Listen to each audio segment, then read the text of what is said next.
안녕하세요. 한자 한자 타자를 치면서 어려움을 겪고 있는 곧 70을 바라보는 할머니입니다. 제가 헤쳐 지나온 세월은 참 무심하게도 빠르게 지나갔고 이야기를 풀자면 너무 길어질 것 같습니다. 오늘 올려볼 사연은 제 며느리 이야기인데요. 고부간의 갈등이 있었던 건 아니지만 한순간의 오해로 틀어질 뻔한 우리 둘의 사이를 잘 이겨나간 이야기랍니다. 자랑도 하고 싶고 속내를 털어놓고 싶은 마음에 이렇게 대나무숲 같은 공간을 찾아와 사연을 올려봅니다.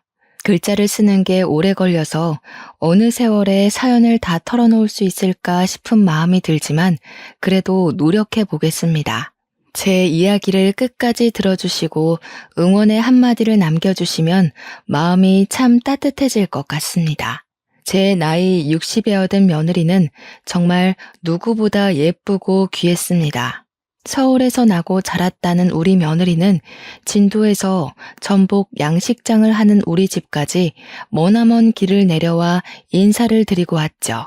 서울 깍쟁이일 줄 알고 처음 만나기로 한 날 엄청나게 긴장을 했었는데 제 예상과는 다르게 너무나도 복스럽고 귀여운 아이가 찾아왔습니다. 웃으면 눈이 반달처럼 바뀌는 그 아이가 제게 인사를 하는데 정말 천사가 내려온 줄 알고 두 눈을 비비기까지 했습니다. 저를 보자마자 어머님 잘 지내보아요 하면서 손을 딱 내미는데 뽀얗고 고사리 같은 그 손이 참 귀여워 보였습니다. 손이 너무 예뻐서 이 손에 어떻게 물을 묻히고 살림을 하나 싶었습니다. 걱정이 이만저만이 아니었지만 그게 시집살이를 시키겠다는 그런 느낌은 전혀 아니었고요. 귀한 우리 며느리 손이 나처럼 투박해질까봐 걱정이 되었던 거였죠. 나는 우리 아들이 서울에서 직장 생활을 하다가 만난 여자라고 하길래 양식장을 운영하는 우리 집을 탐탁지 않게 생각하면 어쩌나 고민을 했습니다. 서울에서 직장 생활을 하려면 여간 똑똑한 게 아니고서야 힘들다고 옆집에서 하는 이야기를 들었거든요. 그런데 우리 며느리는 그런 생각을 했던 저를 완전히 바보로 만들 정도로 착한 아이였답니다. 저한테 틈틈이 진도에 내려올 테니 맛있는 거 많이 해달라고 웃으면서 이야기를 하는데 간이고 쓸개고 다 빼다 줄 수 있을 것 같았습니다. 싹싹하기도 하고 착하기도 하고 생긴 건 서울 사람 깍쟁이 같은데 말이죠. 오죽하면 주위 주민들이 서울 계집애는 드세다는데 큰일 난 거 아니냐고 며느리한테 휘어잡혀 사는 거 아니야? 하다가도 우리 며느리랑 대화 몇 마디 나누면 바뀌더라고요. 서울 사람이라도 다 사기꾼은 아니네 하면서 사람 참 잘 들어왔다고 우리 아들 칭찬을 많이 해주었죠. 첫인사 온 날 제가 부랴부랴 전복도 구워주고 자연산 미역줄기 따다가 말려 초무침도 해주고 새우도 구워주고 했죠. 그런데 그런 맛있는 음식들 다 뒷전이고 제가 끓인 된장찌개를 한 입 딱 먹더니 우리 며느리가 눈물을 줄줄 흘리는 게 아니겠습니까? 맛이 이상하냐, 뭐가 마음에 안 드냐, 문제 있냐고 놀래서 물어보니까 그게 아니라요 하면서 이야기를 하더라고요. 우리 며느리가 지금 할머니랑 둘이 살고 있는데 할머니가 끓여준 된장찌개 맛이 난다는 겁니다. 갑자기 할머니가 보고 싶어서 눈물이 차올랐다고 말을 하더라고요. 그 이야기를 듣는데 돌아가신 우리 엄마 생각도 나고 저도 눈물이 났어요.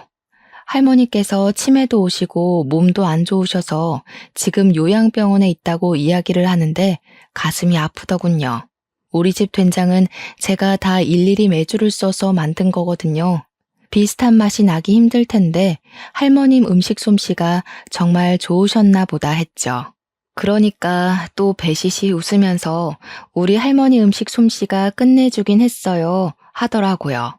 상처일지 모르겠지만 부모님은 돌아가신 거냐고 물어보니까 고개를 끄덕이더군요. 맞벌이셔서 어릴 때부터 할머니랑 집에 둘이 살았는데 주말마다 부모님이 오셔서 자기를 데리고 갔다고 하더라고요. 일이 워낙 불규칙하게 돌아가는 바람에 어쩔 수 없이 할머니 손에 자랐다고 그런데 주말에 자기를 데리고 가기 위해서 부랴부랴 운전해서 할머니 집으로 오는 도중에 교통사고를 당하셨다고 하대요. 상대방의 졸음운전으로 일어난 갑작스러운 사고라서 정말 정신이 없었다고, 그날 일은 다시 생각해도 기억하고 싶지 않다고 했습니다. 보험금을 어찌저찌 수령하기는 했으나 할머니께서 많이 노쇠하시고 그날을 충격으로 몸이 아파지기 시작했대요. 그래서 좋은 요양병원에 모시고 싶은 욕심이 있어서 병원비로 죄다 쓰고 있다고 하더라고요. 그러면서 저한테 우물쭈물 이야기를 하대요. 자기 정말 가진 거 하나도 없는데 이 집에 시집을 와도 괜찮겠냐고요. 우리 아들이면 더 좋은 집안 사람 만날 수 있지 않겠냐고, 정말 부족한 자기라도 예뻐해 주실 거냐고, 제가 눈물을 훔치면서 무슨 그런 말을 하냐고 타박을 하는데 우리 남편이 그러대요. 아가야, 이 전북 양식장이 되다 얼만지 아나? 우리 매출이 얼만지는 알고 며느리 하나 못 먹여 살리겠나? 우리가 돈이 없어서 좋은 집안 여식을 드리고 싶은 마음이 있고 그런 거 아니다. 사람이 됨됨이가 되고 서로를 보듬고 아낄 줄 알아야지. 그런 건 걱정 마라. 알겠지? 그 말에 우리 며느리가 또 엉엉 울대요. 자기도 이렇게 든든한 부모님이 있었으면 좋았을 거라고. 자기만 두고 먼저 가신 부모님이 원망스럽고 밉다고요. 제가 우리 며느리를 안아주면서 이야기를 했어요. 이제 우리가 네 부모인데 무슨 걱정이냐고. 우리 아들 다 필요 없다고요. 딸 하나 들어왔다고 생각할 거니까 걱정 말고 못 부린 응석도 부리고 투정도 부리고 효도도 하라고, 필요한 건 다 사주겠다고 했어요. 우리 아들만 가만히 있다가 뭐야, 아들 필요 없다는 거 진짜야? 하면서 은근히 씩씩거렸죠. 이왕이면 할머님이 요양병원에 계시니까 살아계실 때 혼인신고도 하고 결혼식도 하는 게 좋겠다는 생각이 들었어요. 요양병원의 사정을 설명하고 양해를 부탁드렸죠. 결혼식에 할머님을 꼭 초대하고 싶었거든요. 병원 측에서도 양해를 해주셔서 봉사자분이랑 보호사분을 동행해서 결혼식에 참석을 해주시기로 했어요. 아무래도 치매를 앓고 계시다 보니까 옆에서 딱 달라붙어서 케어를 해주실 분이 필요했거든요. 아무것도 모르는 치매를 앓고 있는 노인네가 평소 같으면 난동을 부리고도 남았을 거라고 했는데 하나뿐인 손녀딸의 결혼식이라는 걸 아시는 건지 가만히 눈물을 훔치면서 지켜보셨다고 하더라고요. 보호사분도 봉사자분도 그런 할머님을 보면서 같이 눈물을 흘렸다고 해요. 이래서 치매가 무서운 거라고. 횟가닥 하는 것 같은데도 또 정말 가만히 있어야 할 자리는 알아보는 것 같다고요. 제가 어찌나 결혼식 내내 눈물이 나던지 사람들은 제가 제 딸 결혼을 시키는 줄 알았다고 하더라고요. 그렇게 무사히 결혼식을 마치고 애들은 신혼여행길에 오르게 됐고요. 저는 봉사자분과 보호사분을 모시고 할머님이 무사히 병원으로 돌아가실 수 있게 지켜봐 드렸습니다. 홀로 남을 할머니를 끝까지 걱정하는 며느리의 마음이 예뻐서 제가 여행 가 있는 동안에 할머님을 매일같이 살펴보겠다고 했거든요. 우리 남편도 그 마음이 이해가 가는지 저와 함께 요양병원 근처에서 며칠간 지내며 할머님의 동태를 살폈습니다.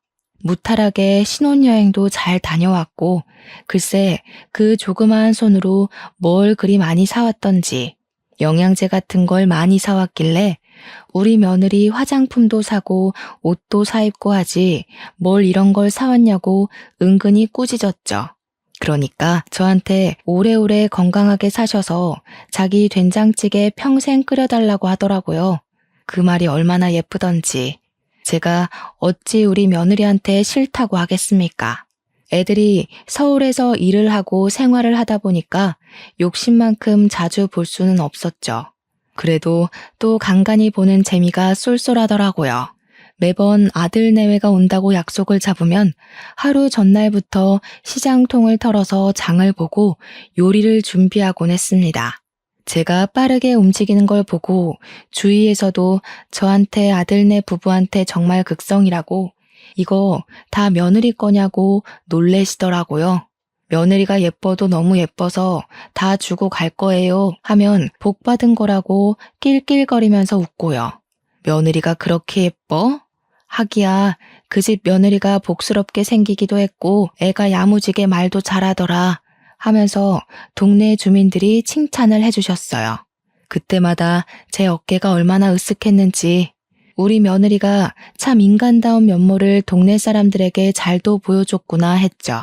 우리 옆집이 승철이네라고 하나뿐인 아들 이름이 승철인데 글쎄 고놈이 이혼을 하고 고향으로 돌아와 백수로 지내고 있거든요. 매번 승철 엄마가 그렇게 우리 아들 서울에서 고생을 하다가 이제 막 쉬러 내려온 거라고 했단 말이죠. 제 눈에는 그냥 집에서 허구한 날 게임이나 하는 반푼이 같아 보였지만요. 우리 며느리 자랑을 동네방네 했더니 그게 배알이 꼴린 건지 뭔지 그래봐야 며느리는 한철이라고 입을 삐죽이대요. 자기네 집 며느리도 똑같이 알랑방구 끼고 살랑살랑거리다가 결국 바람나서 이혼한 거 모르냐면서 마치 너네도 똑같이 될 거야 라는 식으로 말을 하대요. 나 참 누구 얼굴에 소금을 뿌리는 건지 어이가 없어서 실랑이를 벌였죠. 서울 가신 아들 암만 잘해줘봐야 소용없다니까. 글쎄 뒤돌면 다 까먹고 언제 그랬냐고 입 싹 씻는다고. 그러니까 그리 정성스럽게 차려줄 필요가 없어. 그냥 대충대충 하고 바람이나 안 나게 간수해. 누가 지금 네 집 걱정을 하는 거야? 승철이 간수나 잘해. 언제까지 백수 생활하면서 집에서 쌀이나 축 낼 거래? 그러지 말고 우리 바깥 양반한테 사정사정해서 양식장에서 일이나 하라 그래.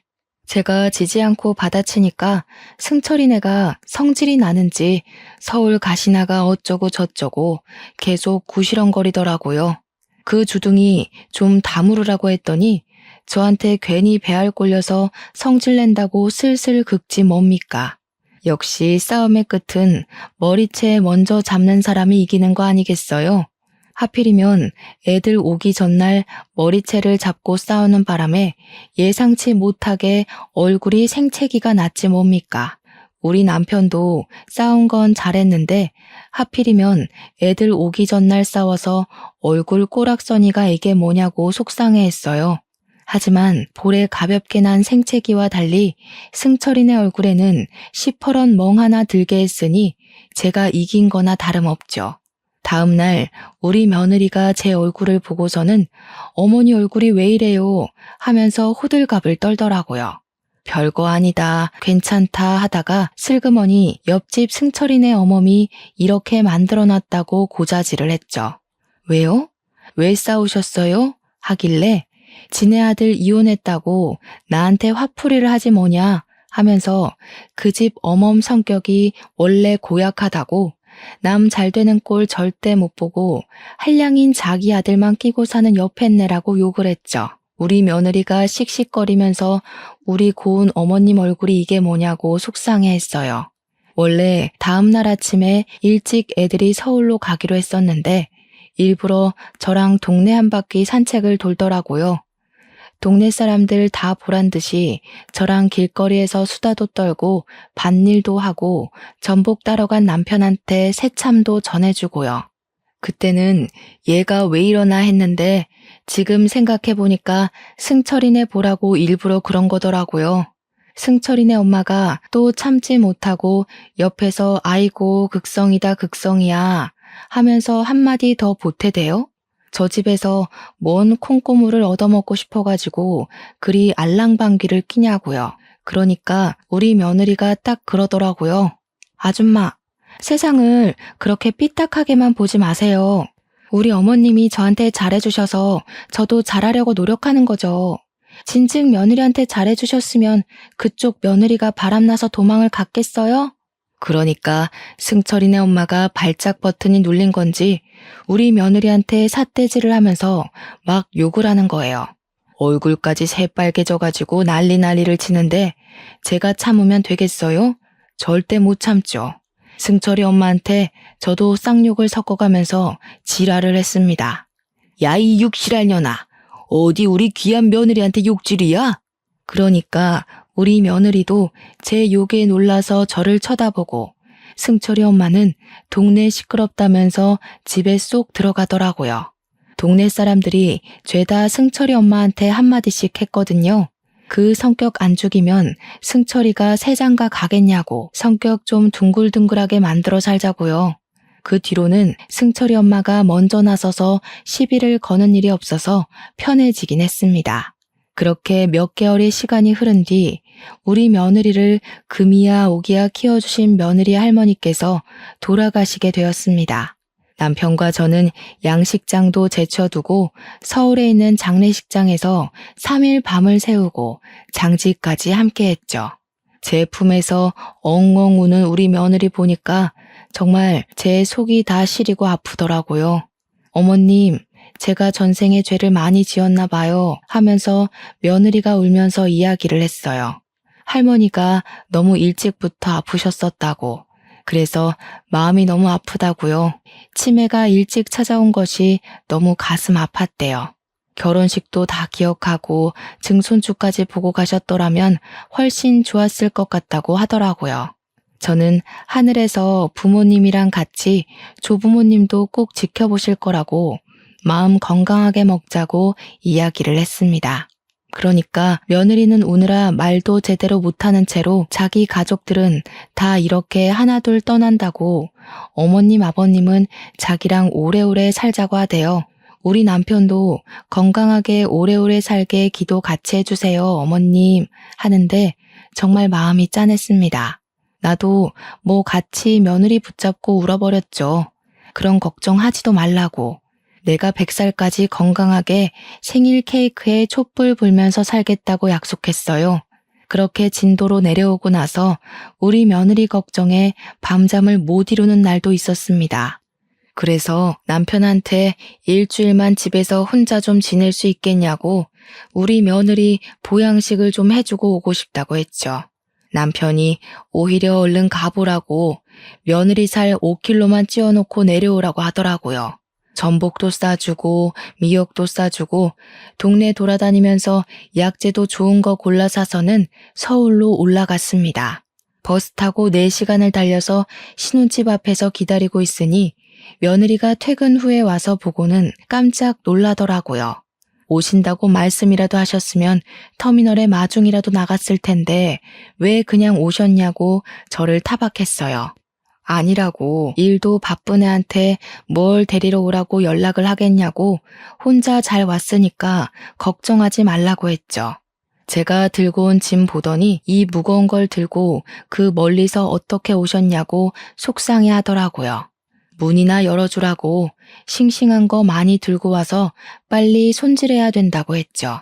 우리 며느리 평생 몸보시는 내가 다 시켜주마 하면서 산의 진미 어우러진 밥도 해주고 제가 만든 된장도 듬뿍 퍼왔죠.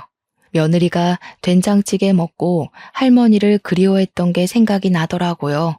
그래서 이거 끓이는 방법 알려줄 테니까 그대로 따라 하기만 하면 그 맛이 날 거라고 했어요. 우리 집 된장은 내가 기가 막히게 담가서 그냥 물만 넣고 끓여도 맛있어 하니까 또 울더라고요. 어머님 없었으면 저 너무 외롭고 힘들었을 거예요. 감사해요 하는데 우리 며느리 눈 퉁퉁 부을까봐 걱정이 되더군요. 그만 좀 울라고 이렇게 울다가 탈진할 것 같아서 무섭다고 했어요. 우리 남편이 그러는데 우리 며느님 살 5kg 찌우기 전에는 집으로 돌아올 생각 말라더라 하면서 일부러 더 웃었습니다. 그러니까 또 배시시 웃으면서 어머님 저 5kg 살찌면요 옷 새로 다 사야 해요 하더라고요. 그래서 저도 웃으면서 니네 시아버지한테 사달라고 하면 바로 다 사줄 거라고 걱정하지 말라고 했죠. 저한테 며칠이나 지내다가 가실 거냐고 오래오래 있으세요 하길래 일주일 정도 생각하고 왔다고 이야기를 했습니다. 그랬더니 자기는 너무 좋다고 일주일 내내 된장찌개만 먹어도 행복할 것 같다고 그러더라고요. 제가 무슨 할 줄 아는 음식이 된장찌개 뿐이겠습니까? 일주일 내내 기대하라고 했죠. 내일은 삼계탕에 전복 넣어서 푹 끓여줄 거고 수요일에는 사골국 끓여줄 거야 하면서요. 우리 며느리가 저한테 너무 고생하는 거 아니냐고, 자기는 아무거나 줘도 다 잘 먹으니까 어머님도 서울 구경하라고 하대요. 서울이 여간 복잡한 게 아니라서 혼자 다니기 힘들 것 같다고 하니까 아쉬워하더라고요. 미리 알았으면 휴가를 내고 서울 구경 시켜드릴 걸 그랬다면서요. 마음이 너무 기특해서 더 잘해주고 싶더라고요. 열심히 일주일간 밥해다 먹이고 토요일에 버스 타러 터미널에 가는데 아들이랑 며느리가 굳이 진도까지 데려다 주겠다고 하더라고요. 멀다고 일주일간 너네도 나 때문에 피곤했을 텐데 집에 가서 쉬라고 하니까 며느리가 그러더라고요. 우리 엄마가 혼자 그 먼 거리를 왔다 갔다 한다고 생각하면 자기 마음이 너무 불편할 것 같다고요. 그러니까 어머님도 자기가 하고 싶은 대로 할 수 있게 해달라고 하대요. 그 고집을 도무지 꺾을 수가 없어서 아들 내외 차를 타고 진도까지 내려왔습니다. 진도까지 도착해서 남편이랑 아들은 술 한잔하고 하루 자고 일요일에 올라간다고 하더라고요. 일요일 아침에 해장국 끓여서 먹이고 이제 서울 올라가라 하니까 며느리가 저한테 봉투 하나를 내밀더라고요. 이게 뭐냐? 하고 물어보니까 일주일 동안 밥 해주셔서 너무너무 감사했다고 용돈 드리는 거래요. 그래서 제가 아가 됐다고 내가 뭐 용돈 받으려고 밥 해준 거 아니다. 마음만 받겠다고 했죠. 제 마음이에요. 제발 받아주세요 하면서 살랑살랑거리는데 우리 바깥 양반이 거참 애들 바쁘다는데 빨리 받아도 하더라고요. 제가 못 이기는 척 받아서는 액수를 세보니까 무려 50만 원이나 넣어두었더라고요. 애들도 애 낳고 살려면 돈 많이 모아둬야 할 텐데 애들 보내고 바깥 양반한테 이야기를 하니까 애들이 무슨 돈이 있어서 그리 많이 넣었냐고 하더라고요. 그러니까 하고 대꾸를 했더니 며느리 계좌번호 알고 있지? 거기로 100만 원 용돈 쓰라고 넣어줘 하대요. 좋은 생각이다 싶어서 며느리 계좌로 100만 원을 넣어줬죠. 요즘은 바로바로 알림이 가서 확인이 가능한지 며느리가 바로 전화를 해서는 어머님 하고 소리를 치는 거예요. 이 돈 뭐냐고. 무슨 돈을 100만 원이나 넣으셨어요 하길래 차비다 했습니다. 나도 내 마음대로 할라니까 그 돈 너 다 써라 했죠. 생긴 건 영락없는 깍쟁이가 어찌나 마음이 곱고 여린지 고맙습니다 하면서도 훌쩍이 돼요. 그렇게 1년의 시간이 훌쩍 더 흘렀습니다. 며느리와 아들은 여전히 깨를 볶으면서 살고 있었고 우리 부부도 아들 내외를 보면서 행복해했죠. 한 달에 한 번은 꼭 진도에 내려와 얼굴 도장을 찍는 아들 부부를 보면서 우리가 자식 동사는 성공했구나 싶었습니다. 남편의 전복 양식장 또한 거래처가 늘면서 점점 일손이 부족하게 되었고 놀고 있는 옆집 승철이를 불러다가 일을 시키곤 했죠. 승철이네 엄마랑은 그렇게 싸운 이후에 사이가 서먹서먹했지만 아들 일 시켜준다고 하니까 또 고맙다고는 하대요. 그러길래 이웃한테 미리미리 잘하고 했으면 얼마나 좋겠어요. 자다가도 인맥만 잘 쌓으면 콩고물이 턱턱 떨어지는 세상인데 며느리는 일주일에 2-3번씩 전화로 수다를 떨고 안부를 전했고 저는 그런 며느리와 통화하는 시간이 제일로 기다려졌습니다. 그러던 어느 날 상기된 목소리로 전화가 와서 급하게 전할 이야기가 있으니 주말에 찾아오겠다고 하더라고요. 무슨 일이라도 생겼나 싶어서 주말까지 잠도 못 자고 며느리만 기다렸죠. 며느리는 저를 보자마자 어머님 아주 좋은 소식이에요 하더라고요. 우리 며느리가 글쎄 임신을 했다는 것이었습니다. 아직 7주 차라 심장 소리밖에 못 들었는데 엄청 빨리 뛴다고 하면서 어머님 너무너무 보고 싶었어요 하더라고요. 진도까지 왜 내려왔냐고 우리가 서울로 가면 되는데 했더니 하루빨리 소식을 전하고 싶었대요. 입덧은 없니? 하니까 다른 건 모르겠고 제가 끓여준 해물 뚝배기가 너무 먹고 싶었다고 하더라고요. 새우랑 전복이랑 동죽 쪽에 팍팍 넣어서 된장 육수 내어가지고 끓이는 그 해물 뚝배기가요. 진도에 있는 내내 해물 뚝배기를 끓여주고 서울로 애들을 올려보냈습니다. 며느리가 저한테 너무너무 행복하다고 하더라고요. 뱃속에 자기 피가 섞인 새 생명이 있다는 사실이 죽을 만큼 좋다고 했습니다. 그 뒤로 우리 며느리는 임신 기간 내내 진도에 자주자주 찾아왔습니다. 저랑 같이 제가 만든 작은 텃밭에서 방울토마토도 따다 먹고 고추를 따기도 했고요. 상추를 따서 고기랑 같이 싸 먹으면서 유기농이 최고라고 웃기도 했고요. 우리 남편이 소 잡는 날이면 장터에 가서 좋은 소고기를 사와서 그걸 같이 구워 먹고 했네요. 남편이랑 아들이랑 소주 한 잔씩 할 때면 며느리가 입맛을 쩝쩝 다시는데 그게 얼마나 귀여웠는지.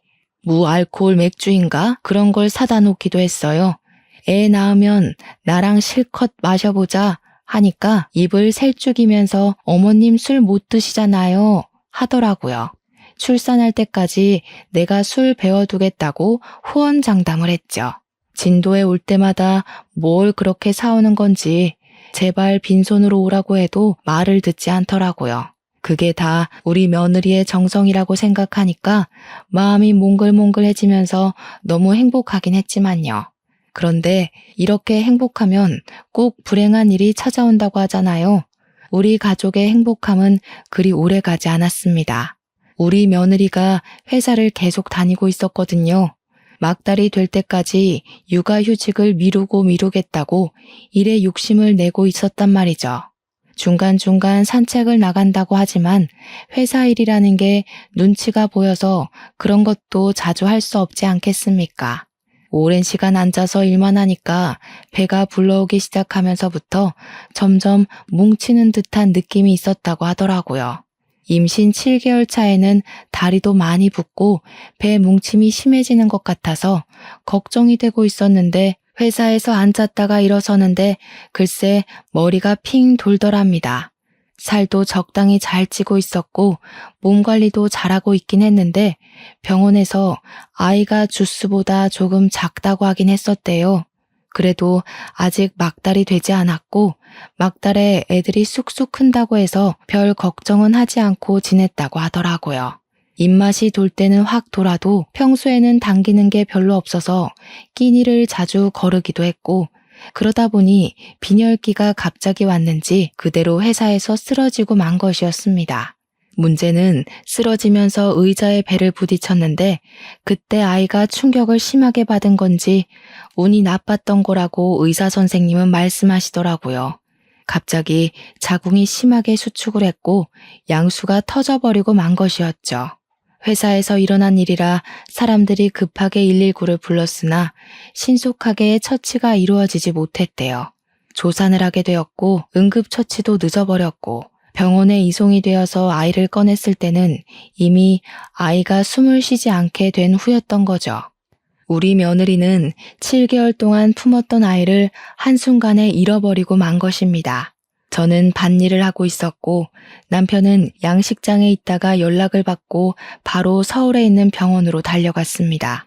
아이에 대한 생각보다는 우리 며느리 어쩌면 좋냐고 며느리가 괜찮아야 하는데 하면서 발을 동동 굴렀죠. 몇 시간이 지나고 나서야 겨우 서울에 도착해서 입원해 있는 며느리를 딱 봤는데 며느리가 눈물 한 방울도 흘리지 않고 멍하니 저를 바라보고 있더라고요. 저한테 어머님, 아기가 없대요 하는데 제 가슴이 찢어지는 듯 했습니다. 배를 만지면서 이 뱃속에 3개월은 더 버텨줬어야 할 우리 아이가 이제는 없대요 하는데 정말 며느리의 처절함이 뼛속까지 깊게 새겨지는 기분이었습니다. 눈물도 그리 많던 우리 며느리가 울지도 않고 있으니 제 속이 썩어 문드러졌죠. 오히려 제가 엉엉 울면서 아가야 괜찮다 괜찮아 네 몸만 건강하면 그걸로 된 거라고 이야기를 했어요. 그러니 며느리가 아니라고 고개를 절레절레 젓더라고요. 어머님, 내 가족들은 전부 죄다 죽어나가요. 제가 도대체 무슨 죄를 지어서 나한테 이런 시련이 오는 걸까요? 나는 왜 제 피가 섞인 가족을 두면 안 되는 걸까요? 저는 무서워요. 이러다가 어머님도 아버님도 남편도 다 잃어버릴까 봐요. 저는 며느리의 두 손을 꼭 잡고 이야기를 했어요.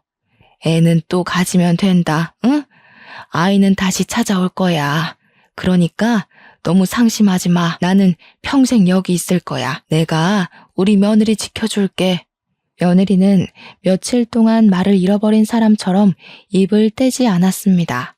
그 뒤로 아들은 회사에 출근을 해야 했고 남편은 전복 양식장을 계속 돌봐야 하는 시기였기에 제가 며느리 옆을 지키기로 했죠. 우리 며느리는 저와 함께 서울에 있는 집에 들어가서도 말을 한마디도 하지 않고 밥도 먹지 않고 무기력하게 지냈습니다. 너무나도 기력이 없어서 제가 쓱 밀면 툭 쓰러질 것 같은 사람처럼 굴었어요. 하루 종일 소파에 앉아 멍하니 천장만 바라보고 이제는 툭 튀어나오지 않은 배를 어루만지기도 하고요. 처음 일주일은 그럴 수 있지 하고 넘겼고 2주일째엔 제가 눈물을 흘리면서 며느리를 위로했습니다. 3주째에는 제가 억지로 밖으로 끌고 나가면서 바깥 공기를 쐬자고 했지만 며느리는 시체처럼 가만히 있었고요.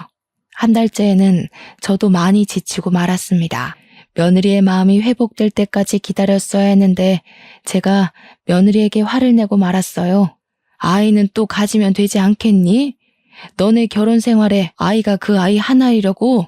그 말이 끝나기 무섭게 며느리가 저를 확 째려보면서 소리를 치더라고요. 제가 며느리를 본 이후에 처음으로 보는 모습이라 덜컥 겁이 날 정도로 무서웠습니다. 저에게 고함을 지르면서 어머니 가세요. 진도로 내려가시라고요. 옆에서 이렇게 귀찮게 하지 마시고 내려가세요. 저 신경 쓰지도 말고 제발 없는 사람 취급하면서 그렇게 사시라고요. 하는 겁니다. 저도 감정이 북받쳐 올라서 며느리의 말에 시비를 걸고 말았죠. 나는 뭐 여기 있고 싶어서 있는 줄 알아? 다 너 보살피려고 이러고 있는 거 아니니? 너는 내가 우습지? 고마운 줄도 모르고 어떻게 진도에 내려가서 신경도 쓰지 말고 살라는 말이 나와? 격해져 버린 감정은 주워 담기에는 많이 흘러넘치고 말았습니다. 제가 소리를 지르면서 같이 이죽거리니까 그제야 며느리가 참았던 눈물을 뚝뚝 흘리더라고요. 한 달 동안 울지도 않고 꾹꾹 참았던 애가 제 말에 눈물을 펑펑 쏟더군요. 아직 제 마음속에는 죽은 우리 아이가 생생하게 그려진다고요. 그런데 아이를 잃은 어미한테 어떻게 애를 더 낳으면 된다고 이야기를 하실 수 있으세요? 저만 산다고 이 더러운 세상에서 삶이 사라지나요? 가슴에 묻은 아이를 어찌 그리 빨리 잊으라고 하실 수 있냐고요. 며느리는 원망이 가득 담긴 목소리로 저에게 조곤조곤 이야기를 시작했습니다. 며느리의 이야기를 듣는데 쥐구멍에 숨고 싶을 정도로 제가 부끄러워졌어요. 아이를 잃은 어미한테 제가 참 모진 말을 했구나 싶더라고요. 무려 제 뱃속에 7개월 동안 살아 숨쉬고 있었어요. 제가 쓰러지지만 않았어도 배를 부딪히지만 않았어도 지킬 수 있는 아이였다고요. 제 머리가 띵 하고 울리는 것 같았습니다. 저랑 남편은 그저 며느리에게 갈 애가 간 것이라고 사고였을 뿐이라고 의사도 운이 나쁜 거였다고 하지 않았냐 위로했거든요.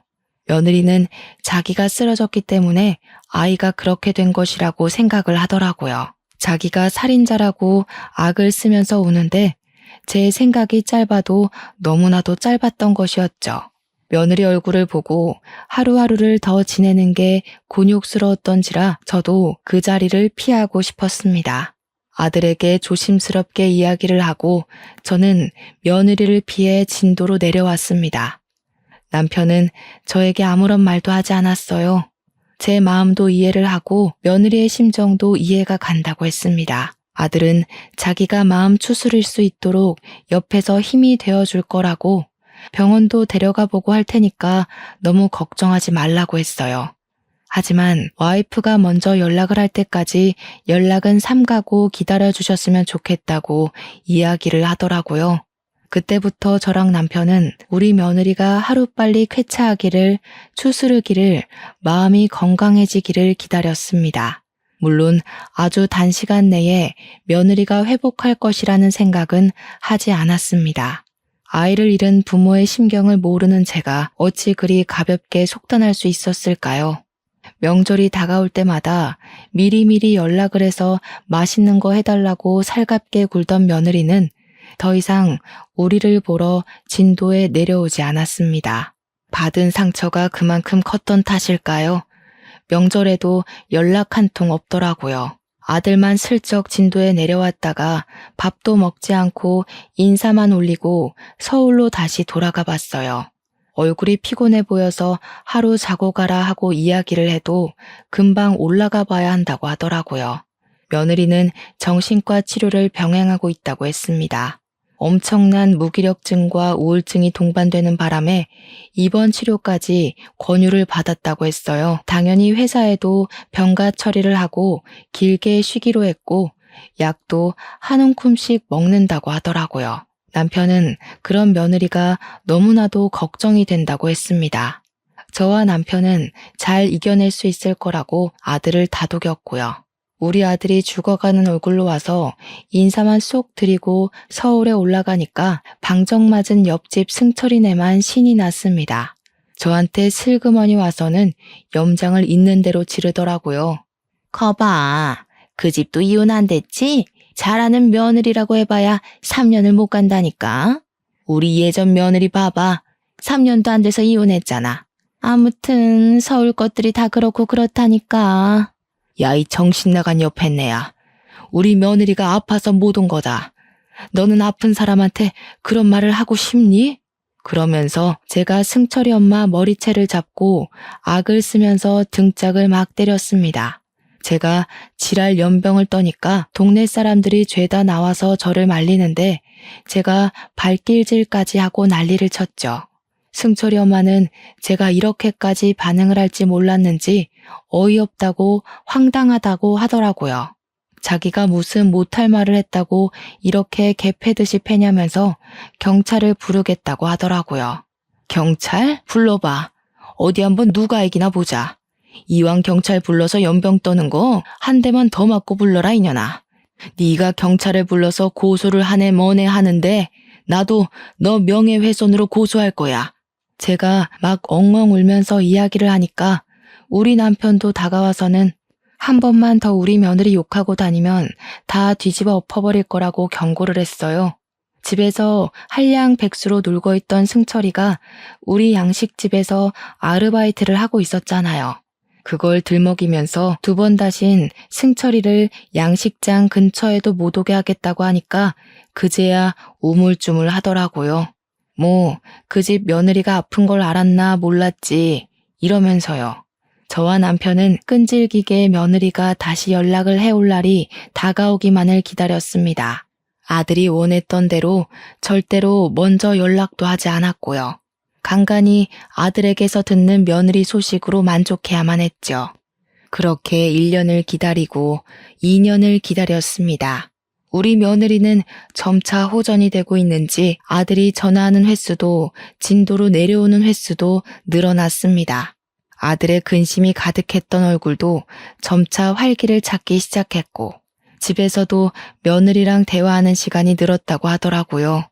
며느리는 오랜 병가를 지속할 수 없어 결국 회사를 그만두게 되었다고 했습니다. 일에 참 열심이던 며느리가 이렇게 허무한 퇴직을 하게 되었다고 하니 제 마음이 싱숭생숭했죠. 자기가 높은 자리까지 꼭 올라가서 여성 임원이 되는 게 꿈이라고 했었거든요. 그래도 회사를 그만둔 지금 명상도 하고 운동도 다니면서 건강을 찾으려고 노력 중이라고 하더라고요. 병원에서 받아 먹던 약도 많이 줄어들었고 병원 가는 횟수도 이제는 많이 줄었다고 소식을 전해왔습니다. 그래도 아직까지는 진도에 내려올 용기가 나지 않는다고 아들에게 미안하다고 했다네요. 우리는 아들에게 괜찮다고 우리 며느리 잘 보살펴주라고 이야기를 했죠. 아들이 서울에 올라가 보겠다고 인사를 하는데 문득 된장찌개를 좋아했던 우리 며느리 얼굴이 생각이 나더라고요. 그래서 잠시만 기다려보라고 하고는 된장을 큰 통에 듬뿍 담아서 아들 편에 들려보냈습니다. 며느리가 우리 집 된장 좋아했었잖아 하면서 이거 먹고 기운 차리라고 전해달라고 했죠. 새로 띄운 메주로 만든 된장이라 쿰쿰한 맛이 덜해서 찌개에 끓여 먹기 딱 좋았거든요. 그렇게 아들이 서울에 올라가고 그날 저녁 늦게 2년 만에 우리 며느리한테서 전화가 걸려왔습니다. 제가 화들짝 놀라서 이게 꿈인가 생시인가 고민을 하다가 전화를 받았죠.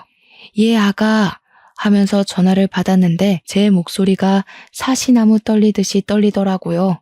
우리 며느리가 훌쩍훌쩍 하더니 이내 엉엉 울면서 어머님 죄송해요 하더라고요. 그 목소리를 듣는데 저도 같이 눈물이 났습니다.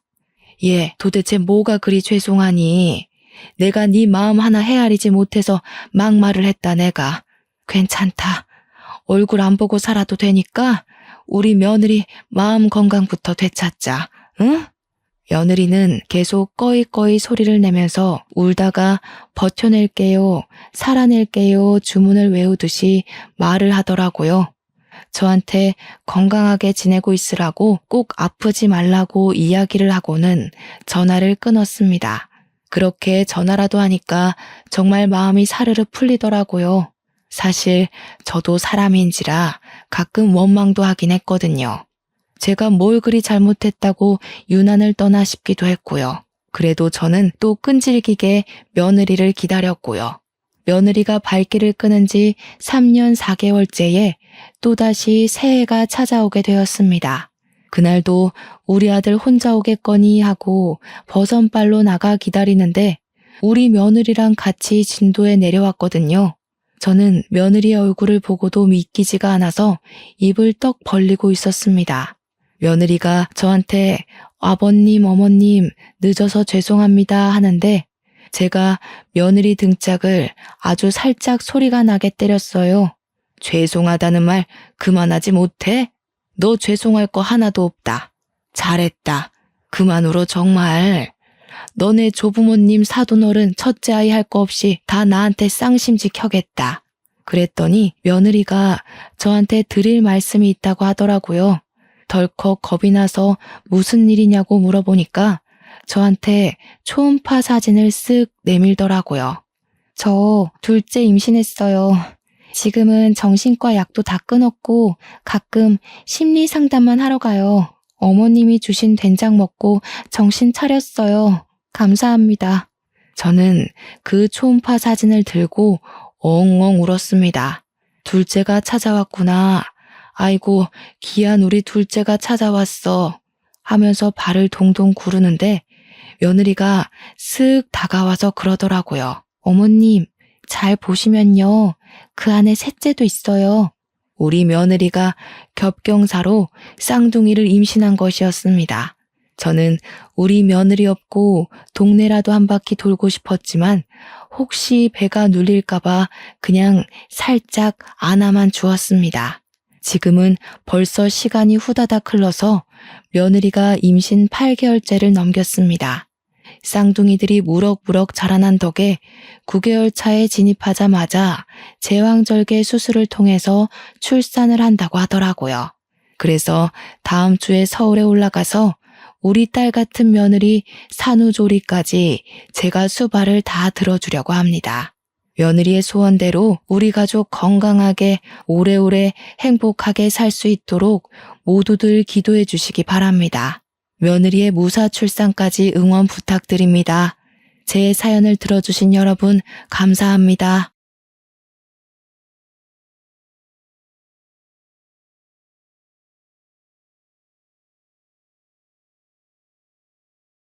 안녕하세요. 글을 처음 남겨보는 40대 남자입니다. 최근에 속 시원한 일을 겪으면서 저도 사연 하나 올려봐야지 생각하고 이렇게 글을 적게 되었네요. 살면서 그놈을 떠올리면 처음 몇 년은 이가 갈리고 뼈마디 하나하나가 시려왔어요.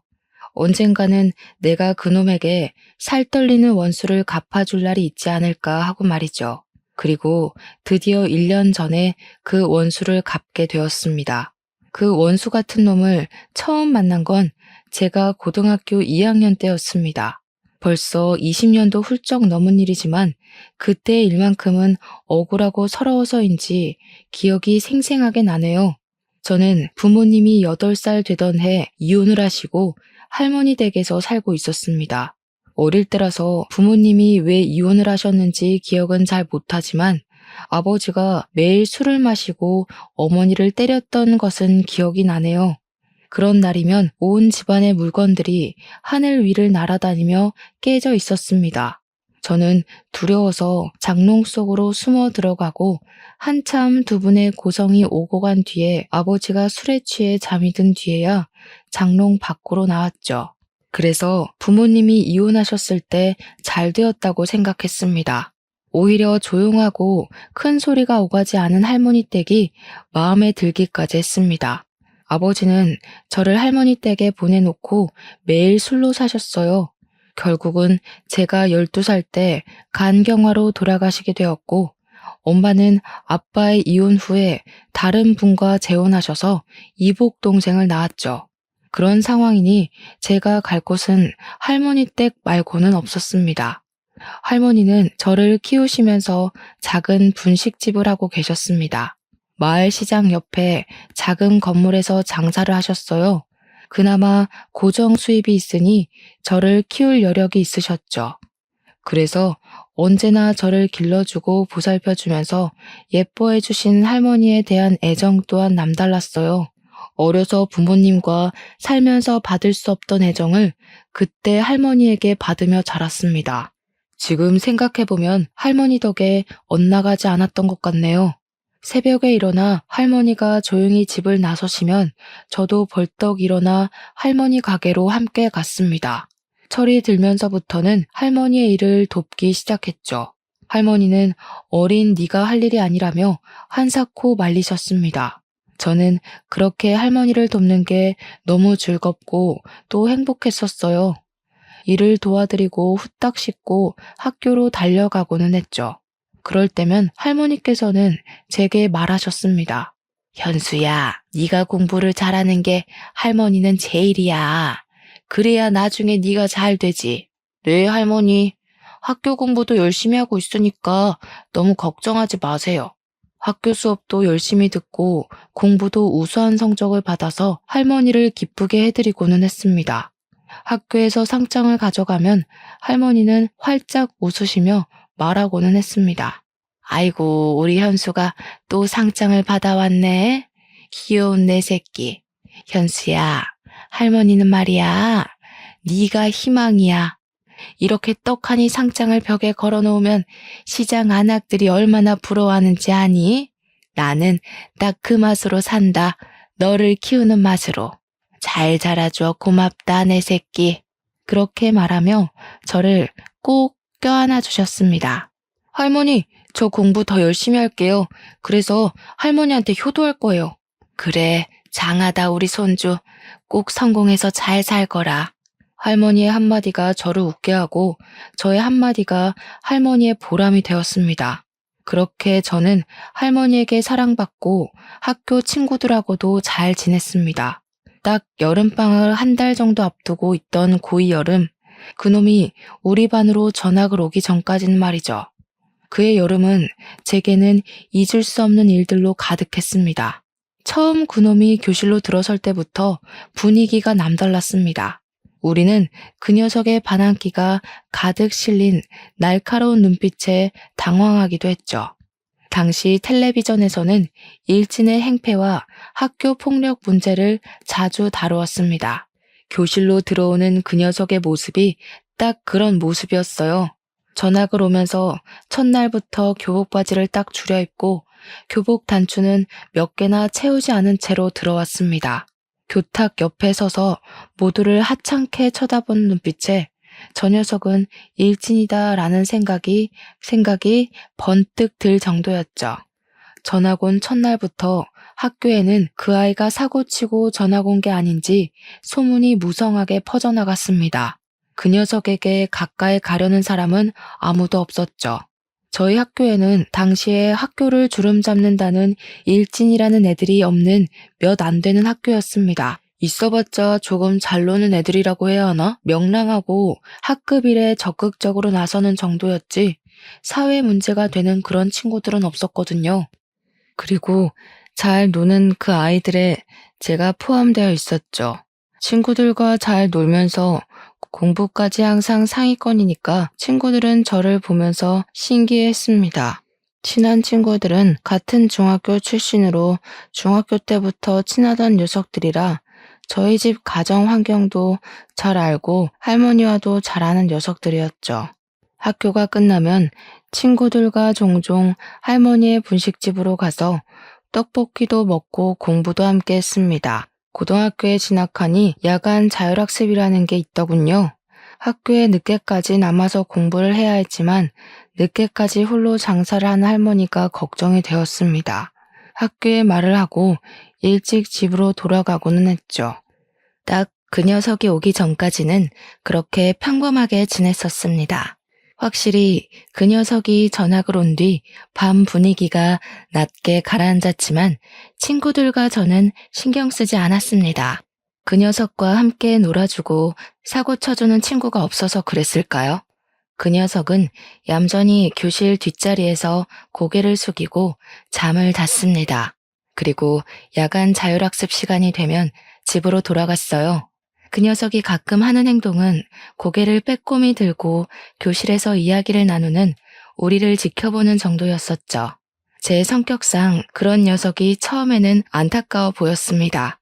전학을 와서 학급에 스며들지 못하고 있으니까요.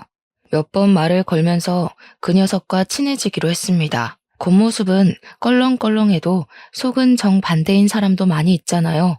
할머니께서 항상 겉모습만 가지고 판단하지 말라고 가르쳐 주시기도 하셨고요. 저는 살며시 그 녀석에게 다가가서 말을 걸었습니다. 우여가, 나는 김현수라고 해. 벌써 전학 온 지도 며칠 된 것 같은데 이제야 인사를 하네? 잘 지내보자. 그 녀석은 저를 뚫어져라 쳐다보더니 숙이고 있던 몸을 똑바로 세우고서 인사를 하더군요. 그래, 반갑다. 네가 잘 지내보자고 하니까 나도 너랑 잘 지내볼게. 처음에는 어색했지만 그렇게 인사를 나누고 속 깊은 이야기를 나누었더니 생각보다 나쁜 녀석이 아니었습니다. 그리고 전 학교에서 강제 전학을 왔지만 왜 전학을 오게 되었는지는 제게 말을 안 하니 저도 딱히 물어보기가 그렇더군요. 그래서 말하기 어려운 사정이 있나 보다 그렇게까지만 생각을 하고 더 그 녀석에게 물어보지 않았습니다. 나쁜 녀석이 아닌 걸 알았으니 저는 저와 친한 친구들을 소개해주면서 다 같이 친하게 지내보자고 말을 걸었습니다. 그리고 그 녀석과 제 친구들과 함께 뭉쳐 놀게 되었습니다. 친구들은 처음부터 그 녀석을 신뢰하지 않았습니다. 왠지 꺼려진다고 말입니다. 저는 그래도 잘 지내보자 말하며 친구들을 다독였어요. 그렇게 그럭저럭 우리는 사이좋게 지내다가 여름방학을 앞두게 되었습니다. 여름방학이라고 해봤자 잠깐 일주일 정도 쉬다가 학교를 다시 나와야 할 게 무의미했지만 그래도 밤 10시까지 하는 야간 자율학습은 없었습니다. 그런데 그 녀석이 방학 일주일 동안 자신의 집 별장으로 놀러 가자고 하는 겁니다. 저는 어렵다고 거절할 수밖에 없었습니다. 당시에 할머니가 허리가 많이 안 좋았거든요. 수술을 미루고 미루다가 제 방학에 맞추어서 수술 일정을 잡으셨죠. 그래서 방학 동안 제가 할머니의 병간호를 해야 했습니다.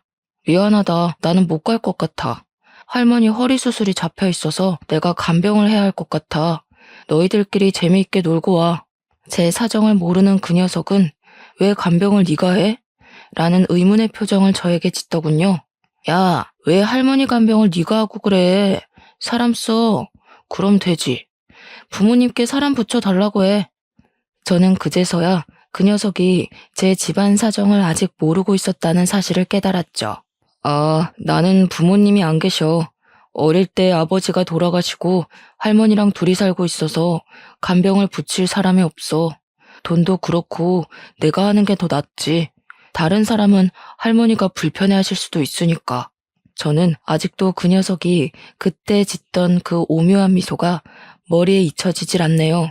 뭐랄까, 기분 나쁘게 한쪽 입꼬리만 살짝 들어올리는 그런 미소 있잖아요. 친구들은 제가 별장에 가지 못한다고 하자 친구들도 별장에 가지 않겠다고 하더군요. 아마 그때까지 그 녀석은 제 집이 가난하다는 것을 몰랐을 겁니다. 저 말고 제 친구들은 다들 잘 살았거든요. 한 녀석은 부모님이 건물 상가 임대업을 하셨고, 다른 녀석은 대기업 간부의 아버지와 어머니, 또 다른 친구는 부모님이 한의원을 운영하는 등 집도 잘 살고 놀기도 잘하는 녀석들이라서 저희 집도 당연히 그 정도 수준인 줄 착각했던 겁니다. 친구들은 항상 저를 중심으로 모였기에 그 녀석 눈에는 제가 리더처럼 보였나 봅니다. 자신은 아버지가 사업을 운영하셔서 부자라느니 그런 이야기를 자주 꺼낸 시점이 바로 딱 그 여름방학 사건 뒤부터였습니다. 야, 그거 아냐? 우리 아빠 회사에 부모가 다니는 애들 여기 몇 명이나 있는지? 한 3명은 있는 것 같은데. 누군지 알려줄까? 그 녀석은 꼭 그런 이야기를 할 때면 그 기분 나쁘게 한쪽 입꼬리를 올리기 시작했습니다. 저는 그 기분 나쁜 미소가 보기 거슬렸지만 굳이 그 녀석에게 말을 하지는 않았습니다. 굳이 그런 걸 알아야 하는 거야? 부모가 뭘 하든 우리랑 상관이 없잖아. 제가 그렇게 말하면 그 녀석은 제가 아무것도 모른다는 듯이 제 어깨를 툭 치면서 말했죠. 야, 너는 그래서 안 된다니까. 부모가 하는 일은 계급이야. 우리 아빠는 사장, 그 녀석 아빠는 우리 아빠 따까리. 그러니까 그 녀석은 내 따까리도 되는 거지. 그 녀석은 그런 말을 정말 쉽게도 내뱉는데 어이가 없었죠. 야, 그런 게 어디 있어. 거기는 엄연히 직장이고 여기는 학교인데 그렇게 연결짓는 건 무리 아니야? 그러니까 네가 그 꼬락서니로 사는 거야. 야, 학교는 졸업하면 끝이잖아. 사회에 나가면 결국 돈이 최고야. 권력이라고. 제 친구들은 그 녀석이 그런 말을 할 때면 그 녀석에게 한 소리씩 하기 시작했습니다. 야, 최우혁, 너는 사람한테 그렇게 말하는 거 아니라고 안 배웠냐? 우혁이 너 현수한테 그런 식으로 말하는 거 기분 나빠. 다시는 그런 식으로 말하지 마. 그리고 다른 애들한테도 그런 식 발언은 듣기 거북하다. 친구들이 정색을 해도 그 녀석은 자신의 집에 돈이 많다는 자랑을 하는 건 도를 넘기 시작했죠. 처음에는 녀석 입장에서 그렇게 보일 수도 있다고 생각했습니다. 저와 너무 다른 환경에서 살았고 주위의 친구들이 그런 녀석밖에 없었으면 잘못된 생각을 바로잡을 기회가 없었을 거니까요. 그리고 그렇게 툭 한마디 하면 그 다음부터는 잠시 잠잠해지고는 했습니다. 그러다가 친구들이 그 녀석과 손절하게 된 일이 생겼습니다. 저는 그날도 친구들과 이야기를 하면서 놀고 있었습니다. 평소와 다름이 없었죠. 급식을 먹고 돌아오는 길에 친구들과 몸장난을 치면서 놀았습니다. 친구와 장난을 치다가 실수로 제 손이 그 녀석의 턱을 치게 된 겁니다. 그런데 갑자기 그 녀석이 대뜸 제 멱살을 잡으면서 주먹을 들어 올리는 겁니다. 어디서 거지 같은 게 나를 치려고 해. 네가 잘해주니까 진짜 친구로 보여? 친구들은 그 녀석의 팔을 붙잡고 말렸죠. 이게 진짜 적당히 안 하냐? 내가 전에 현수한테 그런 말 하지 말라고 했지. 와, 진짜 할 말이 있고 못할 말이 있는 거야. 그런 식으로 입으로 내뱉으면 다 말인 줄 알아? 친구들 눈치를 봐서 그런지 그 녀석은 제 멱살을 잡은 손을 놓더라고요. 그런 일이 늘어나고 그 녀석이 그룹에 끼어든 이후로는 저희는 모여서 공부를 하는 것도 줄어들게 되었습니다. 성적이 한꺼번에 떨어지니 친구들은 점점 그 녀석하고 따로 뭉치기 시작을 하더군요. 야, 그냥 예전처럼 우리끼리 모이자. 우혁이가 끼고 나서는 분위기도 너무 험악해지고 애가 현수 무시하는 것도 보기 싫다. 나도 그래. 전에는 같이 모이면 공부도 하고 했는데 우혁이가 끼고 나서는 매일 놀기 시작하니까 성적이 팍 떨어졌어. 부모님께 한 소리 들었다. 그냥 전처럼 모여서 공부하면서 그렇게 지내자. 그래도 어떻게 대놓고 그렇게 무자르듯 자를 수 있겠습니까? 잘못된 것을 알려주면 그 녀석도 달라지지 않을까 했습니다. 야, 그래도 우리가 안 놀아주면 저 녀석 예전처럼 혼자 지내는 건데 그렇게 되면 우리가 우혁이 따시키는 거랑 뭐가 달라. 친구가 되었으니까 잘 말해보자. 아직 뭐가 잘못된 일인지 몰라서 그럴 수도 있잖아. 제 말에 마음이 안 내켜 하는 것 같았지만 그래도 친구들은 알겠다고 하면서 무마되는 분위기였습니다. 저는 여전히 집안 사정으로 야간 자율학습을 빼먹고 있었으니 제가 집으로 간 뒤 사정은 더욱 모르고 있었습니다. 그 사이에 친구들은 점점 그 녀석과 따로 놀기 시작했나 봅니다. 제가 있을 때는 잘 지내다가도 제가 먼저 집에 가면 말도 안 걸었나 봐요. 그 녀석은 자신이 따돌림을 당한다고 생각하고 약이 바짝 오르기 시작했죠. 그리고 그 화살은 가장 만만한 저에게 돌아왔습니다. 재미있는 이야기를 하다가도 저에게 괜히 시비 거는 말을 하면서 사람을 비꼬는 겁니다. 이번 주말에 시간이 날 것 같은데 오랜만에 뭉쳐서 영화나 보러 갈래? 재미있는 거 개봉했나? 야, 집이 가난해도 영화는 볼 돈은 있냐? 그것도 모아서 밥 사 먹을 돈이라도 만들어야 하는 거 아니야? 에이, 없이 살아도 그 정도는 아니야. 너처럼 넉넉하지 않다는 거지. 문화생활을 즐기지 못할 정도로 가난하지는 않아. 또 부모님 없다며 할머니 혼자서 벌어서 너 먹여 살리는데 영화 안 보고 돈 모아야지. 그래야 효도하지. 저는 그 말에 어이가 없었습니다. 이 녀석은 모든 세상을 비틀어서 보는 것인지 도무지 이해가 되지 않는 겁니다. 우여가 걱정은 고마운데 그런 말이 남한테 상처가 될 수 있다고 생각 안 하냐? 나 지금 네 말 되게 기분 나빠. 다음부터는 조심해 주었으면 좋겠다. 네가 기분 나쁘면 내가 다 들어줘야 하는 거냐? 가난이 죄인 거야, 병신아. 그러니까 누가 부모도 없이 할머니랑 같이 살래? 가난하게 태어난 건 전생에 죄를 지어서 그런 거야. 그러니까 내가 뭐라고 말해도 너는 받아들여야 되는 거야. 넌 뭐가 잘나서 내 위로 기어오르냐? 너 진짜 자꾸 그딴 식으로 말할래? 다른 사람 기분은 생각하지 않고 말하는 거 진짜 안 좋은 습관이야. 그러니까 내가 왜 거지인 네 기분까지 신경 써야 하는 거냐고. 기분 나쁘면 나보다 부자가 되어 보던가. 우와, 진짜 이 새끼 인성 썩었네. 현수야, 미안한데 나는 더 우혁이랑 친구 못하겠다. 뭔가 발전이 보여야 기다려주고 하지. 자기가 뭘 잘못한지도 모르는 사람한테 뭘 기대하라는 거야? 나도 그래. 이번 주말에도 우혁이 빼고 우리끼리 영화 보러 가자. 친구들은 그 녀석 앞에서 대놓고 절교 선언을 하더군요. 그렇게 친구들이 그 녀석을 대놓고 무시하자 다시 혼자가 되었습니다. 그리고 어느 순간 학교에 나오지 않는 겁니다. 하루 이틀 학교에 빠지자 그래도 몇 달 친구로 지내서인지 그 녀석이 걱정되더라고요. 무슨 일이 있나 싶고 혹시 사고라도 나진 않았는지 걱정도 되었죠. 혹시 친구들이 그런 말을 해서 상처받은 건 아닌지 걱정이 되었으니까요. 하지만 그 녀석을 친구로 생각하던 건 저뿐이라는 것을 깨닫고 말았습니다.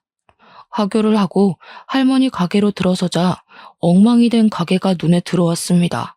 꼭 술 먹던 아저씨들이 서로 싸우다가 엉망이 된 것처럼 여기저기 떡볶이 국물이 튀어 있었고 할머니는 떡볶이 국물이 튄 바닥을 닦고 계셨죠. 저는 서둘러 가방을 내려놓고 바닥에 굴러다닌 식기들을 주워들며 할머니께 물어보았습니다. 할머니, 여기서 싸움이라도 일어났어요? 이게 어떻게 된 일이에요? 왜 이렇게 엉망이 된 거예요? 할머니는 저를 보면서 깊이 숨을 내쉬면서 제 손을 꽉 잡으셨습니다. 현수야, 너 불량한 애들이랑 어울리고 그러니? 아까 너의 친구라고 하는 애가 와서 떡볶이가 맛이 없다느니 왜 이렇게 지저분하냐느니 그러면서 이렇게 난장판을 치고 갔다. 혹시 걔랑도 친구야? 이 할미는 처음 보던 친구던데 절대 불량한 친구들이랑 어울리면 안 된다. 못된 놈이 친구들을 서너 명 데리고 와서는 이렇게 난장을 치는데 지갑에서 10,000원짜리 몇 장을 두고는 이거면 됐죠 하면서 가는 게 아니니? 얼마 전부터 네가 말한 친구가 걔인 것 같은데 애가 영 쓸모가 없겠더라. 네 친구라는데 바로 신고하기도 그렇고 너한테 일단 물어보려고 기다렸다. 할머니의 말을 듣고 저는 주먹을 꽉 쥐었습니다. 할머니가 말한 녀석이 누군지 짐작이 가기 시작했으니까요. 학교를 빠지고서 한 일이 이런 일이라니. 이제 그 녀석이 친구로도 인간으로도 안 보였습니다. 할머니, 제가 잘 말할게요. 일어나세요. 허리 아프세요. 제가 치우겠습니다. 네가 어떻게 다 치운다고 그러는 거니? 너는 손대지 말고 가서 공부해. 이런 건 내가 해도 충분해.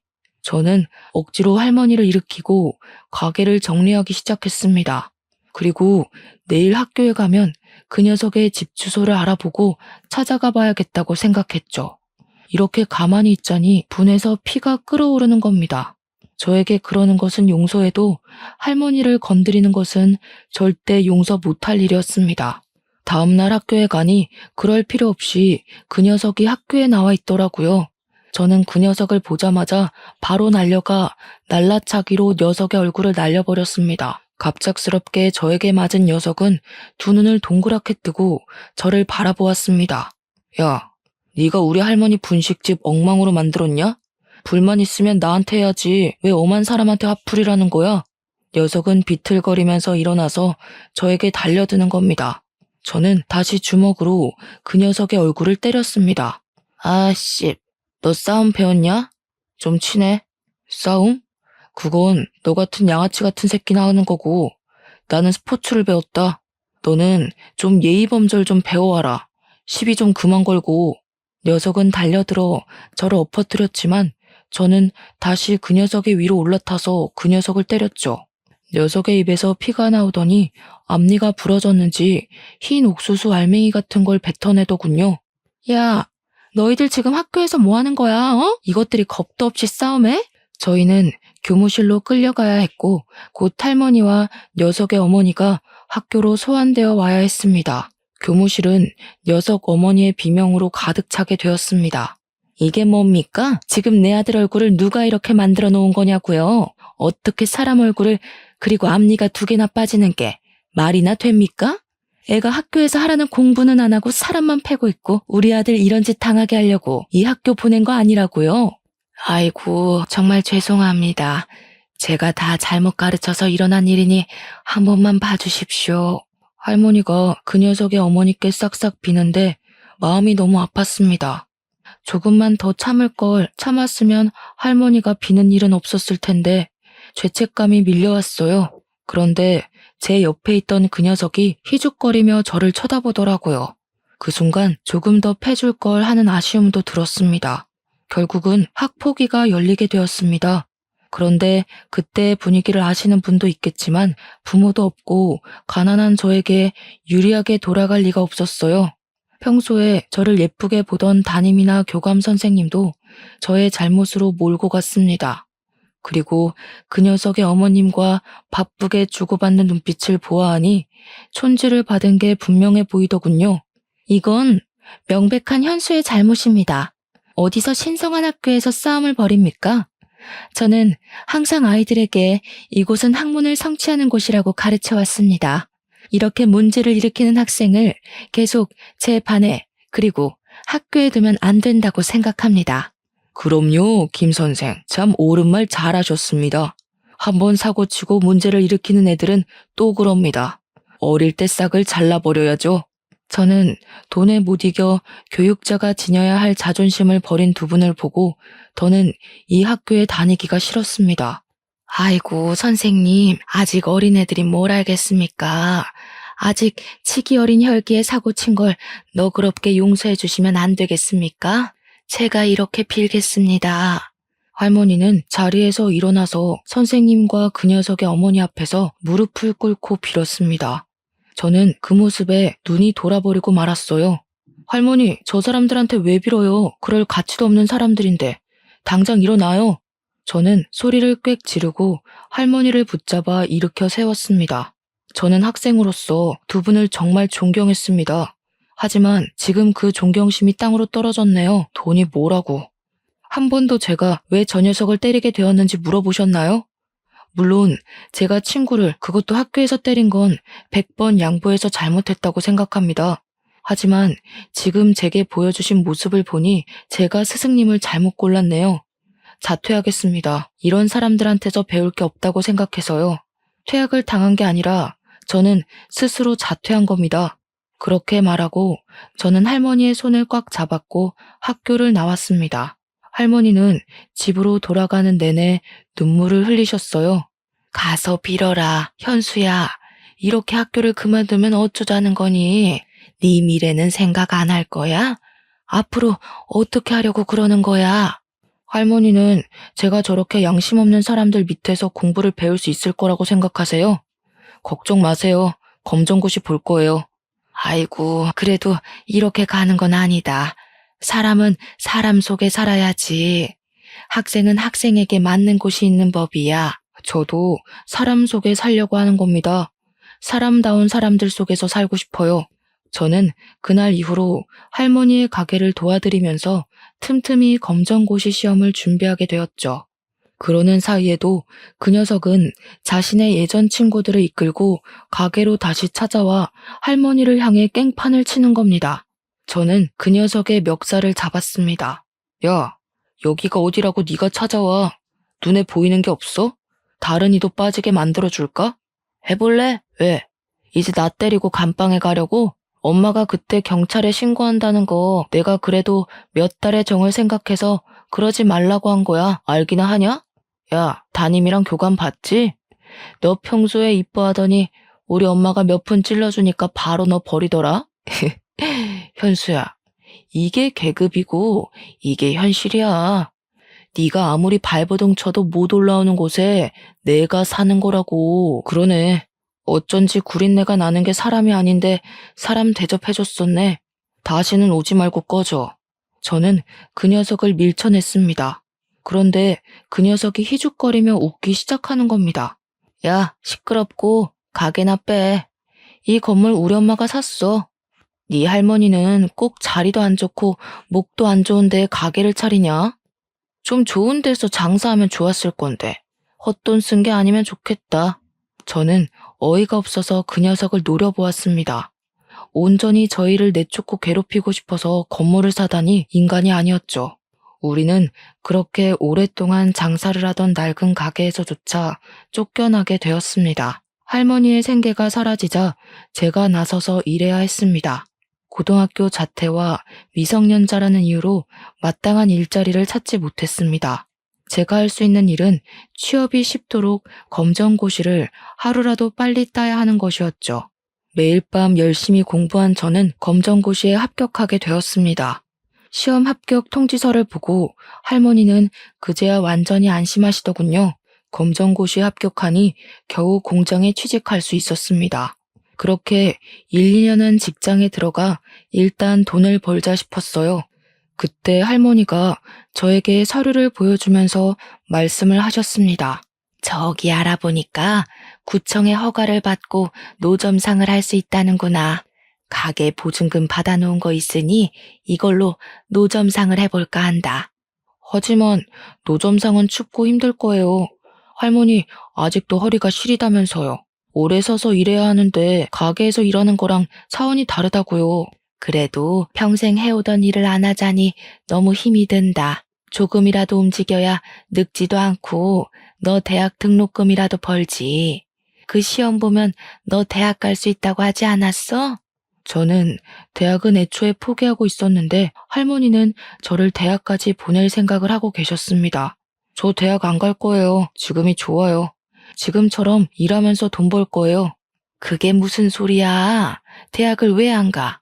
그럼 지금처럼 살겠다는 거냐? 너처럼 똑똑한 애가 대학을 안 가면 누가 간다니? 대학 간다고 꼭 다 성공하는 것도 아니고 저도 하고 싶은 게 있어서 그래요. 너무 걱정하지 마세요.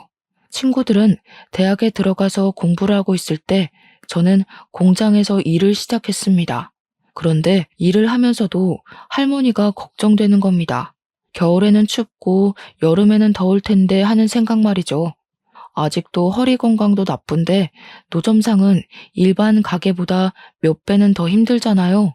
상하수도가 없는 노점상은 물을 사용하려면 멀리 나가서 길러와야 했기에 허리가 안 좋으신 할머니가 걱정이 되었습니다. 회사를 그만두고 할머니를 도와 장사를 하고 싶다고 말했어요. 할머니는 제가 장사를 하겠다니까 또 노발대발하셨습니다. 회사를 그만두었다니 그게 무슨 말이야? 왜? 거기서 너한테 뭐라고 하더냐? 학교 그만두었다고? 그래서 그러는 거야? 할머니는 또 제 걱정부터 하셨죠. 아니요, 그게 아니고 제가 장사를 배워보고 싶어서요. 할머니한테 장사 기술이나 배워서 사장이나 되어볼까요? 싱거운 소리 하지 마라. 장사가 아무나 한다니? 얼마나 고생스러운 일인데 이걸 한다고 해. 차라리 다른 직장 알아봐. 이번에 대학이나 가던지. 장사가 얼마나 힘들고 고된데 너까지 일을 한다고 하니? 할머니는 평생을 하셨잖아요. 아마 저도 할머니 닮아서 타고났을 수도 있잖아요. 정 그렇게 걱정되시면 딱 몇 년만 해보고 안 되면 깨끗이 접고 대학 갈게요. 어때요? 허락해 주실 거죠? 할머니는 제 고집에 못 이겨서 결국 허락하셨습니다. 그렇게 저는 할머니의 노점상에서 같이 떡볶이와 분식을 팔게 되었습니다. 처음 몇 달은 정말 고생을 많이 한 것 같아요. 생각보다 장사가 안 되고 할머니를 도와서 일하기는 했지만 노점상이라서 단골이 생기는 게 꽤 어렵더라고요. 그리고 굳은 날에는 아예 장사를 못할 때도 있으니 가게를 가지고 장사를 하는 것과 노점상은 정말 하늘과 땅만큼의 차이가 나는 것 같았죠. 그렇게 몇 달을 고생하니 저희에게도 꾸준히 찾아오는 단골이 늘기는 했습니다. 할머니가 떡볶이를 오래 만들기도 하셨지만 재료를 허투루 쓰시지 않으셨거든요. 그때만 해도 할머니는 고추장을 직접 만들어 쓰셨어요. 장맛이 바뀌면 맛도 바뀐다고 항상 고추장을 만드시면서 장사를 하셨죠. 그래서 저희만의 고유의 맛이 있었습니다. 그 맛을 잊지 못하고 찾아오는 손님이나 그리고 예전 가게를 할 때 손님들도 노점상으로 찾아오셨습니다. 점점 단골 손님이 많아지니 몇 년 만에 가게를 오픈할 정도로 여유가 생겼어요. 번듯한 가게를 오픈하고 보니 마음도 뿌듯하고 할머니 또한 저에게 공부하라는 말은 하지 않으셨죠. 그렇게 가게 오픈하고 몇 년을 바쁘게 장사를 할 때였습니다. 깔끔하게 정장을 갖춰 입은 분이 가게 안으로 들어오더니 떡볶이를 시키시는 겁니다. 저렇게 정장 입은 분들도 떡볶이를 좋아하시는구나 하고 반쯤은 신기하게 쳐다보았죠. 그분은 떡볶이를 다 드시고 저에게 다가오셨습니다. 사장님, 소문대로 떡볶이가 너무 맛있네요. 특별한 비법이라도 있으시나요? 특별한 비법이요? 비밀이라고 하면 고추장을 저희가 직접 담근다는 걸까요? 그것 말고는 특별한 레시피는 없습니다. 역시 그래서 이렇게 깊은 맛이 나는군요. 혹시 저희와 계약하고 프랜차이즈를 내볼 생각이 있으십니까? 그 말을 듣고 우리 집 떡볶이가 다른 떡볶이들보다 경쟁력이 있다는 것을 알게 되었습니다. 신사분에게는 고민을 좀 해보겠다고 말을 했어요. 제 스스로 프랜차이즈를 차려보고 싶은 욕심이 생겼거든요. 장사가 끝난 오후에 본격적으로 프랜차이즈에 관해 공부를 하게 되었습니다. 프랜차이즈는 고유한 맛을 어떻게 일관되게 유지하면서 여러 점포를 유지하는지가 가장 중요하더군요. 그러면서 유통과 공장형 재료를 만들 것 등등 생각보다 복잡한 작업이었습니다. 저는 국가 사업으로 청년 지원을 받아서 공장을 세우고 할머니의 장맛을 유지하면서 고추장을 대량 생산하는 연구를 하기 시작했습니다. 제가 거기에 매달리는 동안은 할머니께서 사람을 써서 가게를 운영하셨죠. 그렇게 2년 정도를 공들인 결과 할머니 장맛을 유지한 떡볶이 소스를 개발하게 되었습니다. 떡볶이 소스를 만들고 프랜차이즈 사업을 시작하게 되었죠. 그렇게 사업을 시작하니 특색 있는 소스 덕분에 프랜차이즈를 하고 싶다고 많은 분들이 찾아왔습니다. 다들 자리를 잡아가고 사업이 안정을 찾아가니 점점 자신감을 가지게 되었습니다. 다른 사업에도 발을 넓히게 되었어요. 요식업 중심의 프랜차이즈를 개발하는 업체로 키워나가고 싶었죠. 좋은 아이템을 발견하면 그것을 다시 연구하고 개발하면서 새로운 프랜차이즈 사업체로 오픈하는 겁니다. 떡볶이 사업의 뒤를 이어 핫도그 사업까지 대박을 치게 되면서 전문 프랜차이즈 기업으로 발전하게 되었습니다. 그리고 바로 1년 전에 저는 새로운 프랜차이즈점을 오픈하면서 그놈을 다시 만나게 되었습니다. 수십 명의 사람을 모아놓고 프랜차이즈 사업주를 모집하는 설명회를 열게 되었죠. 한참 설명하고 있는데 익숙한 얼굴이 보이는 겁니다. 저를 보고 그 녀석도 놀랬는지 제가 쳐다보니까 고개를 쓱 돌리면서 제 얼굴을 회피하더라고요. 저는 설명회가 끝나고 일부러 그 녀석에게 다가갔습니다. 저를 본 그 녀석의 얼굴이 점점 굳어가면서 당황하는 기색이 역력해 보였죠. 저는 손을 내밀면서 악수를 권했습니다. 잘 살았어? 어떻게 이렇게 만나지? 나는 너를 다시 만날 줄은 생각하지도 못하고 있었는데. 참, 운명이라는 게 짓궂기도 하네. 앞니는 잘 심어놨네? 아, 앞니 임플란트 했지. 나는 뭐 잘 살았어. 너도 좋아 보이네. 이런 큰 사업을 하고 잘 사니까 보기 좋다. 저는 그 녀석의 말에 정말 웃음만 나오는 겁니다. 말은 그렇게 해도 똥 씹은 표정을 하고 있었으니까요. 그런데 정말 나는 여기서 너를 볼지 몰랐어. 너희 아버지가 큰 사업을 하고 계시다고 했잖아? 우리 반에도 너희 아버지 회사에 다니는 애들이 많다고 하지 않았나? 그런 큰 기업을 물려받을 줄 알았는데 보통 우리 사업 파트너분들은 너희 아버지 같은 큰 회사에 다니다가 퇴직금으로 남은 여생을 보내려고 찾아오는 분들이 많아. 아니면 젊어서 요식업 사업에 큰 꿈을 가지고 있는 분들도 있고. 그런데 너는 둘 다 아닐 것 같은데? 저는 그 녀석의 사정을 한눈에 알아보았지만 일부러 말끝을 흐렸습니다. 사람 일이 그렇게 쉽게 풀리면 좋지. 고등학교 졸업하고 아버지가 밀려 들어오는 어음을 갚지 못하고 회사가 부도가 나버렸어. 그래서 집안이 빚더미 안게 되고 대학도 졸업 못하고 나도 바로 일을 시작했어. 그리고 내가 얼마나 어리석었는지 알게 되었어. 그동안 너무 미안해. 이렇게 말한다고 용서가 안 된다는 건 알고 있지만 그때는 너무 어렸잖아. 뭐 어린애처럼 무릎 꿇고 빌길 원하는 건 아니지? 18살이면 알 것 다 아는 나이지 않아? 주민등록증도 나오는 나이인데 어떻게 어리다고만 하겠어. 그때 나는 분명 너한테 그건 나쁜 짓이라고 충고도 여러 번 주었던 것 같은데 넌 내 말이나 친구들 말은 듣는 척도 하지 않았잖아. 근데 너의 그 질 나쁜 친구들이랑은 잘 지내는 거야? 우리 친구들은 잘 지내고 있는데 그 녀석은 갑자기 허리를 굽히면서 저에게 미안하다고 하는 겁니다. 현수야, 정말 미안해. 제발 옛날 일은 잊어주라. 벌써 20년도 넘은 이야기잖아. 옛날 이야기 꺼내서 너한테 좋을 거 하나도 없을 거 아니야. 나한테 안 좋을 건 뭔데? 아, 고등학교 때 자퇴한 거? 내 잘못도 아닌데 자퇴한 게 잘못인가? 내가 누구 때문에 그렇게 되었는지 너는 알잖아.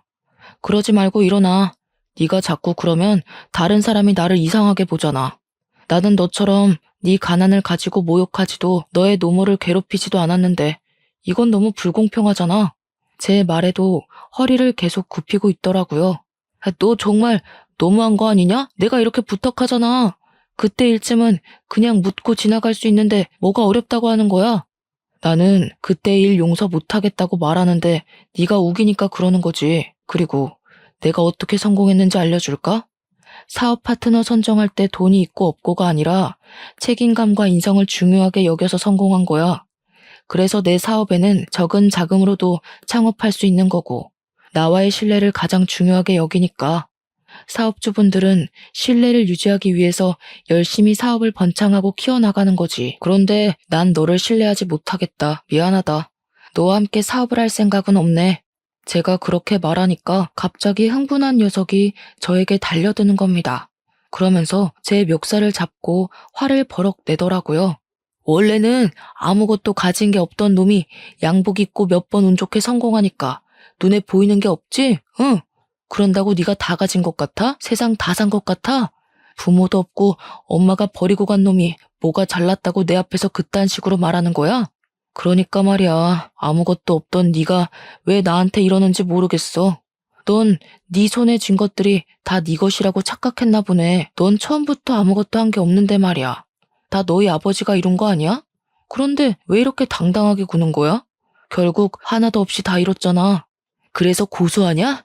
내가 네 앞에서 빌빌 키니까 아주 기분이 좋아? 미안한데 나를 너와 같은 취급은 하지 말아주었으면 좋겠다. 기분이 좋은 게 아니라 반가운 거지. 네가 망하고 내게 와서. 오늘은 예정을 생각해서 그냥 넘어가 줄게. 보안팀, 여기 내 친구분 좀 밖으로 모셔다 드려. 녀석은 나가면서까지 화를 버럭 내며 보안팀의 화풀이를 하고는 자기 발로 나가버렸습니다.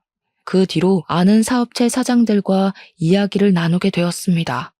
이미 저와 악연이 입을 타고 이곳저곳 흘러들어갔는지 여러 곳을 기웃대었지만 그 녀석의 인성을 아는 타 프랜차이즈 업체들은 다 거절을 했다고 하네요. 자업자득이었겠죠. 그리고 들리는 말에는 홀로 가게를 오픈하게 되었지만 사업 기술도 장사 머리도 없었던 녀석은 1년도 안 되어 폐업을 신청했다고 합니다. 이 세상은 공짜라는 게 없는 세상인데 말이죠. 그 녀석의 아버지 사업이 망하지 않고 예정대로 사업을 물려받았다고 해도 그 사업이 예전처럼 잘 되었을까요? 저는 아니라고 생각합니다. 결국 이 세계도 피비린내 나는 전쟁터이고 언제나 새로운 걸 받아들이고 노력하지 않으면 도태되어 버리는 곳이니까요. 사람의 인생이라는 게 살면 살수록 모를 일인 것 같아요. 바쁘게 사느라 그 녀석의 존재조차도 거의 잊고 지냈는데 우연한 계기로 복수까지 하게 될지 꿈에도 몰랐으니까요. 그 녀석의 실패는 아버지의 능력이 자신의 능력인 듯 달고 있는 날개가 쉽게 녹아내리는 밀랍이라는 것이겠죠. 밀랍 날개를 달고 신인 것처럼 하늘 높이 날아오르려고 했던 이카로스는 결국 밀랍 날개로 나락으로 떨어졌으니까요. 저는 지금의 그 녀석을 보면 딱 이카로스의 날개가 떠오릅니다. 스스로 날개를 더 단단하고 훌륭한 것으로 만들려고 노력하고 달았다면 그 녀석이 지금처럼 바닥까지 떨어져 내리지 않았을 거라고 생각을 하거든요. 충분히 단단한 날개로 만들 수 있는 남보다 더 좋은 환경이 있었으니까요. 저의 사연은 여기까지입니다. 제가 사연을 쓴 것은 그 녀석보다 제가 잘났다고 쓴 글은 아니었습니다. 저도 그와 똑같은 인간이었고 미숙한 건 매한가지라고 생각을 하니까요. 하지만 자신의 능력을 스스로 들여다보지 않고 상대방을 깔보고 무시하면 안 된다고 생각을 하며 살아왔습니다. 그리고 저는 나의 그 생각이 옳다는 것을 다시금 깨닫게 되었습니다. 누군가 저 자신을 무시하고 깔아뭉개도 본인 스스로의 능력을 믿고 일어선다면 누구에게도 지지 않을 거라고 생각합니다. 다시 더 단단하고 멀리 날 수 있는 날개를 달아서 하늘 높이 날아오를 테니까요.